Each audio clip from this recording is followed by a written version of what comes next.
Hello guys Guten tag. അപ്പോൾ ഇന്ന് നമ്മളുള്ളത് ഫ്രഷനിലാണ്. ഫ്രഷനിലെ നിലവറ റെസ്റ്റോറൻറ്റിലാണ് ഇന്ന് നമ്മളുള്ളത്. അപ്പോൾ ഇവിടുത്തെ കുറച്ച് നാടൻ ഐറ്റംസ് നമുക്ക് ട്രൈ ചെയ്ത് നോക്കാം. ബായോ. കൊളോൺ പോകുമ്പോൾ എന്തായാലും ഒന്ന് വിസിറ്റ് ചെയ്യണം എന്ന് വിചാരിച്ചിരുന്ന ഒരു റെസ്റ്റോറന്റ് ആണ് നിലവറ റെസ്റ്റോറന്റ്. അപ്പോൾ ഫ്രഷനിലെ നല്ല കൊടങ്കള്ള് ഞങ്ങൾ ട്രൈ ചെയ്തത് ഇവരുടെ പുതിയതായിട്ട് മെനുവിൽ ആടാകാൻ പോകുന്ന ഹിറ്റ് ഐറ്റംസ് ആയ കലം ദം ബിരിയാണിയും കലം ദം പൊറോട്ടയും ആണ്. കൂടാതെ 2 വെറൈറ്റി ദോസാസും ഞങ്ങൾ ട്രൈ ചെയ്തിട്ടുണ്ടായിരുന്നു. നല്ല ചിക്കൻ ദോശയും ബീഫ് ദോശയും.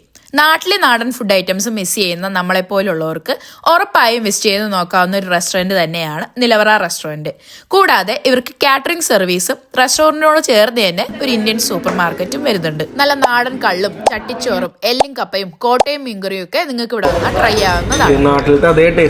ഗൈസ്, അപ്പോൾ സെപ്റ്റംബർ 20 ഓണ സെലിബ്രേഷനും ഓണസദ്യയൊക്കെ ട്രൈ ചെയ്യാൻ ഇൻട്രസ്റ്റ് ഉള്ളവര് നിലവറയുടെ ഓണം എന്തായാലും മിസ് ചെയ്യേണ്ട. ടിക്കറ്റ് ഡീറ്റെയിൽസ് ഞാൻ താഴെ കൊടുത്തേക്കാം. അപ്പോൾ കൊളോൺ വിസിറ്റ് ചെയ്യുന്നവർ മസ്റ്റ് ആയിട്ട് കള്ളും നല്ല നാടൻ ഫുഡ് ഐറ്റംസും ഒക്കെ ട്രൈ ചെയ്ത് നോക്കാൻ മറക്കണ്ട. പുളിപ്പുണ്ട്.